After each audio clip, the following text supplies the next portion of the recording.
మహాత్ములు, గొప్ప గొప్ప కవులు, ఆధ్యాత్మిక వేదాంతులు ఏదో ఒక రోజులోనో, కొన్ని నెలల్లోనో, కొన్ని సంవత్సరాల్లోనో గొప్పవాళ్ళు అయిన వాళ్ళు కాదు.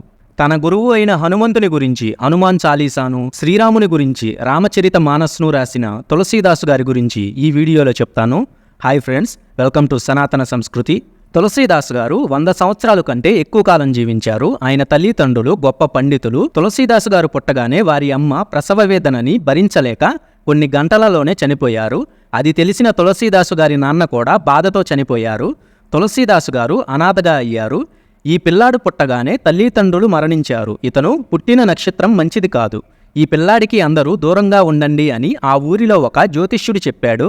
అలా అనగానే ఆ శిశువుని ఒక చెత్త కుప్ప మీద పడేసి అందరూ వెళ్ళిపోయారు. అలా 3 రోజులు గడిచింది. ఆయన కారణజన్ముడు కాబట్టి బ్రతికారు. మామూలు పిల్లాడైతే ప్రాణాలతో ఉండేవాళ్ళు కాదు. 3వ రోజు ఆ పిల్లాడి దగ్గరికి ఒక యోగి వచ్చారు. ఆయనకి యమునా నది తీరంలో ఒక ఆశ్రమం ఉంది. ఆ ప్రాంతంలోనే రామునికి ఒక ఆలయాన్ని నిర్మించి అన్ని వేళల్లో రాముడిని పూజించే ఆ యోగి వచ్చి ఆ చెత్త కుప్ప మీద కదిలాడుతున్న ఆ పిల్లాడిని చూసి ఆశ్చర్యపోయి ఈ శిశువు బ్రతికే ఉన్నాడు అని తీసుకెళ్లి యమునా నది నీటితో శుభ్రం చేశారు. ఆ శిశువు కొంచెం శబ్దంతో అరిచాడు. ఆయన ఆశ్రమంలో చాలా ఆవులుండేవి. ఆవు పాలను తీసుకొచ్చి ఆ శిశువుకి తాపించారు. కొంచెం శక్తి వచ్చింది. అలా ఆవు పాలతో ఆ పిల్లాడిని పోషించి పెద్ద చేశారు. ఆ యోగి రోజు ఆలయంలోని రాముడిని రామతులసి అనే తులసి దళాలతో పూజించేవారు. అలా ఆ పిల్లాడిని రామతులసి తులసి అని పిలిచేవారు. అలా తులసీదాసు గారికి ఆ పేరొచ్చింది. అతనికి 8 సంవత్సరాల వయసు రాగానే ఉపనయనం చేపించి వేదాలు, పురాణాలు, కావ్యాలు, ఉపనిషత్తులు, సంస్కృత వ్యాకరణాలు అన్నీ నేర్పించారు ఆ యోగి. అప్పటి కాలంలోనే తులసీదాసు గారికి 16 సంవత్సరాల వయసు వచ్చేటప్పటికే ఇటువంటి పండితుడు ఇంకెవరు లేరు అని తులసీదాసు గారి గురించి అందరూ అనుకుంటూ ఉండేవాళ్ళు. ఆ యోగి నిర్మించిన రాముని ఆలయానికి తులసీదాసు గారు అర్చకుడిగా ఉండి రోజు రాముడిని పూజించేవారు. యమునా నదికి యువతల దక్షిణం వైపు వీరి ఆశ్రమం, ఆలయం ఉండేవి. యమునా నదికి అవతల ఉత్తరం దిశ వైపు రాజాపురం అనే రాజ్యాన్ని ఒక రాజు పరిపాలించేవారు. అతనికి 5 మంది కొడుకుల తర్వాత ఒక కూతురు జన్మించింది. ఆమె పేరు రత్నావళి. చాలా అందంగా ఉండేది. ఈమె ప్రతి సంవత్సరం ఒకసారి యమునా నది యువతల ఆశ్రమంలో ఉన్న యోగి దగ్గరకు వచ్చి ఆశీర్వాదం తీసుకొని వెళ్ళేది. ఈ రత్నావళి తన తండ్రి రాజభటులతో వచ్చి యోగీశ్వరుని ఆశీర్వాదం తీసుకొని ఆలయంలోకి వెళ్ళింది. అక్కడ శతకోపం పెట్టి తీర్థం ఇస్తున్న తులసీదాసు గారిని చూసి ఆమె ఆశ్చర్యపోయింది. బయటకు వచ్చి, నాన్న, నేను ఆ ఆలయం లోపల ఉన్న అర్చకుడిని ఇష్టపడుతున్నాను అని చెప్తే ఆ రాజు, అదెలా అమ్మా, నువ్వు క్షత్రియ కన్యవి, అతను బ్రాహ్మణుడిలా ఉన్నాడు, అర్చకుడు, మీ ఇద్దరికీ ఎలా కుదురుతుంది అని ఆ రాజు అంటే, నాన్నగారు, ఆ భగవంతుడిని అర్చించేవాడు తన భార్యని బాగా ప్రేమిస్తాడు, మాకు పెళ్లి చేయండి అని ఆమె చెప్పింది.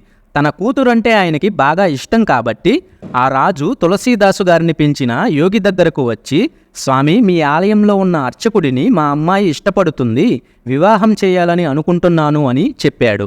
ఆ రాజుగారి కోటలోనే తులసీదాసు గారి వివాహం జరిగింది. కొంతకాలం తులసీదాసు గారు ఆ రాజుగారి ఇంట్లోనే ఉన్నారు. తర్వాత ఆశ్రమం పక్కన ఒక ఇంటిని నిర్మించుకుని అక్కడే కాపురం ఉండేవాళ్ళు. ఈవిడ రాగానే ఇంకా తులసీదాసు గారు రాముడిని అర్చించటం మానేశారు. ఒక దీపం పెట్టి ఎప్పుడూ భార్య పక్కనే ఉండేవారు. ఆమె అందానికి బాగా ఆకర్షితుడయ్యి పూజలు, పురస్కారాలు, జపాలు, సంధ్యావందనాలు చేయటం మానేశారు. నాయనా, కొంచెం రాముని మీద కూడా నీ దృష్టిని పెట్టు అని ఆ యోగి అంటే, నాన్నగారు, మాకు కొత్తగా వివాహం అయింది కదా, కొంత సమయం కావాలి, తర్వాత పూజ చేస్తా అంటే, సరే నాయనా అని ఆ యోగి అన్నాడు. ఇలా 1 సంవత్సరం గడిచింది. ఏ ఒక్కరోజు కూడా రాముడిని సరిగా పూజించలేదు. తన భార్యకి కూడా చాలా విసుగుగా అనిపించేది. ఏవండి, ఎంత కొత్తగా వివాహం మనకి అయినా చూసే వాళ్ళకు బాగోదు, ఎప్పుడూ నా వెనకనే తిరుగుతూ ఉండటం బాలేదు, గురువుగారి సేవ చేసుకోండి, పూజ చేయండి అని రత్నావళి అంటే, నేను నిన్ను వదిలి ఉండలేను అని తులసీదాసు గారు అనేవారు. పెళ్ళైన ఈ 1 సంవత్సరంలోనే చాలా పండుగలు వచ్చాయి. మా ఇంటికి రమ్మని ఆ రాజుగారు కబురు చేస్తే, నువ్వు వెళ్ళకు, నేను రాను, అక్కడికొస్తే నీతో మాట్లాడటం కుదరదు అని తులసీదాసు గారు తన పుట్టింటికి కూడా ఆమెను పంపేవారు కాదు. ఇలా జరుగుతూ ఉండగా ఒకనాడు దీపావళి పండుగకి లక్ష్మీ పూజ చేయాలని ఆ రాజుగారు మా అమ్మాయిని, అల్లుడిని రమ్మని ఒక దూతని పంపారు. ఆ దూత రత్నావళి దగ్గరకు వచ్చి చెప్పారు. తులసీదాసు గారు దీపం పెట్టాలని అదే సమయంలో పక్కకి వెళ్ళారు. మా ఆయన రాడు. ఆయన వచ్చేలోపు నీవు వెళ్ళిపో. ఎలా రావాలో నాకు తెలుసని రత్నావళి ఆ దూతని పంపించేసింది. ఈ విషయం నా భర్తకు చెబితే నన్ను పంపించరు. ఈయనకి నా మీద వెర్రి ప్రేమ ఎక్కువైపోయింది. ఎలా అయినా ఈయన్ని ప్రస్తుతానికి వదిలించుకొని పుట్టింటికి వెళ్ళాలని అనుకొని, ఏవండి మీరు అడవిలోకి వెళ్ళి దర్భలు, రావి చితుకులు, మద్ది చితుకులు ఇవన్నీ తీసుకురండి. చతుర్దశి నాడు రామాలయంలో యజ్ఞం చేద్దాం. మీరే ఇవన్నీ స్వయంగా వెళ్ళి తీసుకురండి అంటే, ఇవన్నీ తేవాలంటే అడవిలో 6 గంటల సమయం దాకా పడుతుంది. ఎలా అంటే, ఏం కాదని మీరు వెళ్ళండని తులసీదాసు గారిని అడవికి పంపింది రత్నావళి. ఆయన అలా అడవిలోకి వెళ్ళగానే రత్నావళి ఇంటికి తాళం వేసి పక్కన ఒక ఇంటి ఆవిడకి తాళం చెవి ఇచ్చి, నేను మా ఇంటికి రాజాపురం వెళుతున్నా, దీపావళి అయిన 3వ రోజు వస్తాను, మా ఆయన వచ్చాక చెప్పండి అని బయలుదేరింది. పడవెక్కి నది దాటి ఊరవతలకి వెళ్ళింది. అప్పుడు వర్షం బాగా పడుతుంది. అందుకని తులసీదాసు గారికి అడవిలో బాగా ఆలస్యమైంది. చీకటి పడిన సమయానికి తులసీదాసు గారు ఇంటికొచ్చి రత్నావళి అని పిలుస్తూ తలుపు కొట్టారు. తాళం వేసి ఉందని పక్కింటావిడని అడిగారు. దీపావళి పండుగ ఉందని నువ్వు అడిగితే పుట్టింటికి పంపవని తాళం నాకు ఇచ్చి మీ భార్య ఊరు వెళ్ళింది అని పక్కింటావిడ చెప్పింది. నా భార్యని చూడకుండా నేను ఉండలేనని ఆమెకు చెప్పి యమునా నది వైపు తులసీదాసు గారు పరుగు తీశారు. కుంభవృష్టితో వాన పడుతుంది. నదికి ప్రవాహం వచ్చి పొంగి పొర్లుతుంది. పడవ నడిపేవాళ్ళు ఎవ్వరూ లేరు. ఆ నదిలో ఒక శవం కొట్టుకొస్తుంటే దానిమీద కూర్చుని నది అవతలకు వెళ్ళారు తులసీదాసు గారు. అలా ఆయన మామగారి భవనం ముందు కోట తలుపులు మూసి ఉంటే తాడు పట్టుకొని ఎక్కి గోడ దూకి రత్నావళి ఉన్న గదికి వెళ్ళి రత్నావళి అని పిలిచారు తులసీదాసు గారు. తలుపు తీసి ఎవరా అని దీపపు వెలుగులో చూస్తే, నేనే రత్న, నీ తులసిని అని అన్నారు తులసీదాసు గారు. ఆశ్చర్యపోయి, అయ్యో మీరా, ఎలా వచ్చారు ఇక్కడికి అంటే, నాకు చెప్పకుండా వచ్చేశావు, అందుకే నదిలో శవం మీద ఎక్కి ఈదుకుంటూ గోడ దూకి లోపలికి వచ్చా అని తులసీదాసు గారు చెప్పారు. ఆహా, కామాతురానం నభయం న లజ్జ అని విన్నాను. మిమ్మల్ని చూసి తెలుసుకున్నా ఇప్పుడు. ఏమిటి, ఒక స్త్రీ మీద మీకు ఇంత కామమా? నా శరీరాన్ని చూడండి, ఇదంతా చర్మం. దీనికి నాడులు, రక్తం ఉంటాయి. చర్మం తీస్తే నన్ను మీరు గుర్తుపట్టలేరు. ఈ శరీరమంతా మలమూత్ర వికారాలతో నిండి ఉంది. దీని మీద వ్యామోహంతో రాముడిని విడిచిపెట్టి రాత్రికి రాత్రి శవమెక్కి గోడ దూకి నా దగ్గరికి వస్తారా? ఈ రామ మీద పెట్టిన ప్రేమ రాముడి మీద పెట్టి ఉంటే బాగుపడేవాడివి అని రత్నావళి గట్టిగా చెప్పింది. అప్పుడే ఆయనకి జ్ఞానోదయం అయింది. నువ్వే నా గురువు. నీవు కనిపించాక వ్యామోహంతో ప్రేమ పెంచుకొని భ్రష్టుడిని అయ్యాను. ఇక సెలవు అని చెప్పి వెళ్తుంటే ఏవండి అని భార్య పిలిచినా వినకుండా యమునా నదిలో దూకారు తులసీదాసు గారు. అలా ఆ ప్రవాహం తీసుకెళ్లి కాశీలో వదిలింది. అక్కడ ఒక సన్యాసి తులసీదాసు గారిని పట్టుకొని గంగ నుండి బయటకు లాగారు. ఆయన చనిపోకుండా యమునా నది తులసీదాసు గారిని కాశీకి తీసుకెళ్ళింది. అక్కడ రామదాసు అని ఒక గురువు తులసీదాసు గారికి కాశీ విశ్వేశ్వర దర్శనం చేపించి, అక్కడ ఒక మర్రి చెట్టుంది, ఈ ప్రాంతంలో నీ ఆశ్రమాన్ని నిర్మించుకో, రోజూ గంగలో స్నానం చేసి ఆ విశ్వేశ్వరుణ్ణి దర్శించుకో, నిరంతరం రామనామ స్మరణ చెయ్యి, రామాయణాన్ని పారాయణ చెయ్యి అని ఆ గురువు చెప్పారు. తులసీదాసు గారు అలానే విశ్వేశ్వరుని రోజూ పూజించి రామాయణాన్ని ప్రవచనంగా చెప్పేవారు. తన్మయత్వంతో రామాయణాన్ని చెబుతుంటే కాశీలో ఉన్న ప్రజలందరూ వచ్చి అక్కడ కూర్చుని వినేవారు. తులసీదాసు గారు రోజు సూర్యునికి అర్ఘ్యమిచ్చి జలాన్ని మర్రి చెట్టులో పోసి ఉపన్యాసం ఇచ్చేవాళ్ళు. రామాయణ ప్రవచనం పూర్తి కాబోతోంది.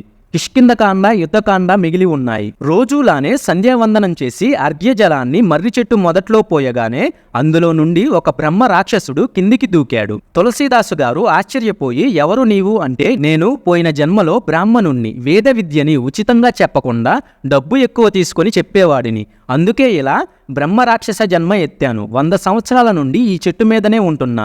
రోజు మీరు పోసే అర్ఘ్యజలంతో నాకు విముక్తి కలిగింది.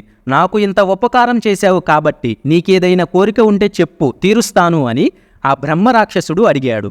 తులసీదాసు గారు, నాకేం కోరికలు లేవు నాయనా, రోజు రామనామం పారాయణ చేసి భక్తులు రాగానే పురాణంగా చెప్తాను అంతే అన్నారు. అలా కాదయ్యా, నీ కోరిక తీరిస్తేనే నాకు పూర్తి శాప విముక్తి కలిగి స్వర్గానికి వెళతాను అని ఆ బ్రహ్మరాక్షసుడు చెప్పాడు.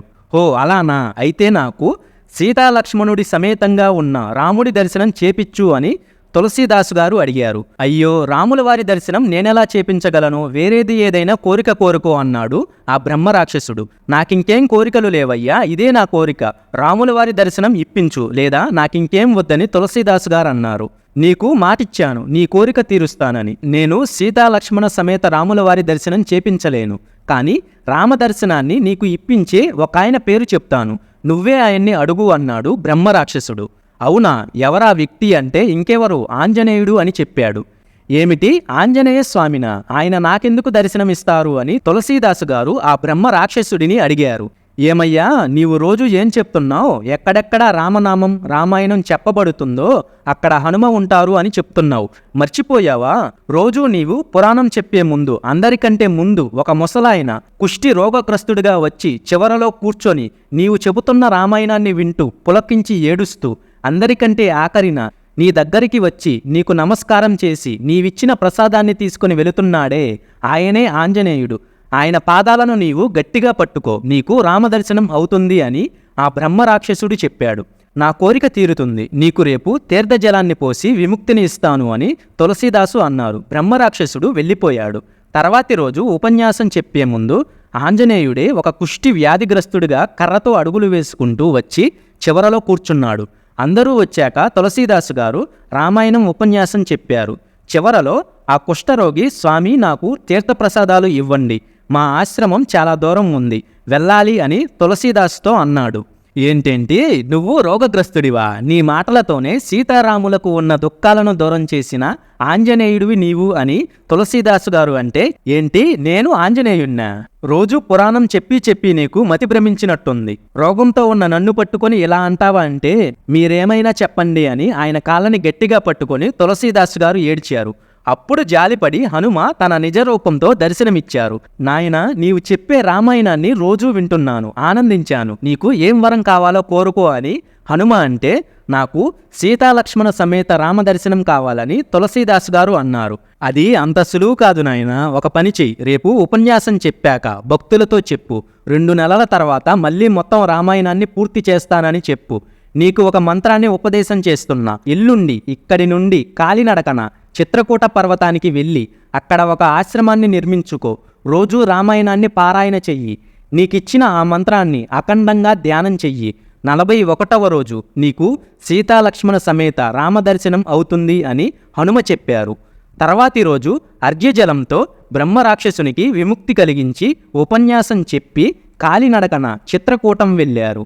అక్కడ ఆశ్రమాన్ని నిర్మించుకొని రోజూ మందాకినీ నదిలో స్నానం చేసి రామాయణం పారాయణం చేసి హనుమ ఉపదేశించిన మంత్రాన్ని జపించారు. అలా 40 రోజులు చేశారు. 41వ రోజు తెల్లవారున నిద్రలేచి ఈరోజు నాకు రామదర్శనం అవుతుంది అని స్నానం చేసి సీతారామ లక్ష్మణ హనుమకి అప్పాలు, పులిహార, దద్యోజనం, పొంగలి ఇలాంటి నైవేద్యాలన్నీ తానే చేసి సిద్ధంగా ఉంచి రామలక్ష్మణుల కోసం ఎప్పుడొస్తారా అని ఎదురుచూస్తూ ఆశ్రమం ముందు కూర్చున్నారు తులసీదాసు గారు. ఈలోగా సూర్యోదయమయ్యింది. ఆచమనం చేసి ఆశ్రమం బయట ఎదురుచూస్తూ ఉన్నారు. అలా ఉదయం 8 గంటలకు ఎర్రగా నల్లగా కాషాయ వస్త్రాలు ధరించిన 2 యాచకులు వచ్చి, స్వామి ఆకలిగా ఉంది, భిక్ష వేయండి అని అడిగారు. కొద్దిసేపట్లో సీతారామ లక్ష్మణులు ఇక్కడికి వస్తారు, వారికి నైవేద్యం పెట్టి మీకు పెడతాను, ఈలోగా ఆగండి అంటే, అయ్యో అప్పటిదాకా ఆకలితో మేము ఉండలేము అని వాళ్ళు వెళ్ళిపోయారు. మళ్ళీ తులసీదాసు గారు ఎదురు చూస్తూ ఉండగా మధ్యాహ్న సమయంలో ఒక నల్ల కుక్క, ఎర్ర కుక్క ఆశ్రమంలోకి దూరాయి. వాటిని కర్రతో తరిమి కొట్టి, రాముడి కోసం నేను చూస్తుంటే యాచకులు వస్తున్నారు, కుక్కలు వస్తున్నాయి, ఈ రాములు వారు రారేమిటి అని అనుకున్నారు. అలా చీకటి పడింది. వృద్ధుని రూపంలో హనుమ అక్కడికి వచ్చారు. ఏమి హనుమ, నాకు అబద్ధం చెప్తావా? 40 రోజులు రామాయణం పారాయణం చేసి రామనామాన్ని జపిస్తే రామదర్శనం అవుతుందని చెప్పావు. వారి కోసం స్వయంగా నైవేద్యాలు సిద్ధం చేసి ఉంచాను, అసలు రాలేదు అని తులసీదాసు చెప్పారు. ఏమిటి రాలేదా? రామలక్ష్మణులు 2 సార్లు వచ్చారు. భిక్షకుల రూపంలో ఎర్రగా ఉన్నవాడు లక్ష్మణుడు, నల్లగా ఉన్నవాడు రాముడు. వస్తే వాళ్ళని పంపించేశావు. పోనీలే అని 2 కుక్కల రూపంలో వస్తే వాటిని కర్రతో తరిమి కొట్టావు. దైవం మానుష రూపేనా అని భక్తులకు నీవు ఉపన్యాసంలో చెప్పావు. ఆ మాత్రం నీకు తెలీదా అని హనుమ అడిగారు. అయ్యో మాయలో పడి వాళ్లే అని గుర్తించలేకపోయా అని హనుమ కాళ్ళ మీద పడి ఏడ్చారు తులసీదాస్ గారు. ఎలా అయినా నాకు రామదర్శనాన్ని ఇప్పించండి, లేదా మీ కాళ్లకు తల కొట్టుకొని చనిపోతా, లేదా ఈ కొండ మీద నుండి కిందికి దూకి చనిపోతా అన్నారు తులసీదాస్ గారు. ఏం చేయను, నీవు రామునికి పరమభక్తునివి అని హనుమ తన పెద్ద స్వరూపాన్ని ధరించి తన తోకతో సీతారామ లక్ష్మణుల్ని బంధించి తులసీదాసు గారి ముందుకి తీసుకొచ్చారు. సీతారామ లక్ష్మణుల్ని చూడగానే ఆశ్చర్యపోయి స్తోత్రం చేసి నమస్కరించారు తులసీదాసు గారు.